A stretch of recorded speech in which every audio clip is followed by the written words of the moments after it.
ninka ugu taajirsan dalka Malaysia oo u dabaaldegaya dhalashadiisa boqolaad. intaan ugu gudagelin sheekadan haddii ay tahay markii kugu wareysatay soo booqato fadlan nagu soo biir mahadsanid. Robert oo ah ninka ugu taajirsan dalka Malaysia ayaa maanta waxa uu dabaaldegaya dhalashadiisii boqolaad. Robert waxa uu aasaasay mid ka mid ah shirkadaha ugu waaweyn ee bariga Aasiya ku yaal.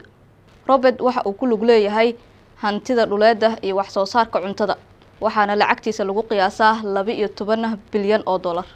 Robert waxa dhalay muwaadiniin ka soo jeeda qowmiyadda Shiinaha ee Malaysia, halkaasi oo uu ka bilaabay ganacsi aad u yar oo ka koobnaa bur, bariis, sonkor iyo waxyaabo kale oo yaryar.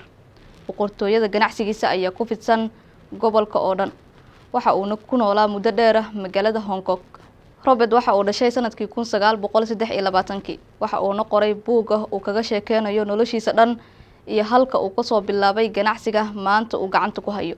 waxa uu buugiisa ku sheegay in ganacsigan iyo xaaladdanba uu ka soo bilaabay kadib markii ay kala tageen labadiisa waalid, uuna la kulmay xaalad adag isaga iyo caruur la dhalatay oo 3 ka koobnaa.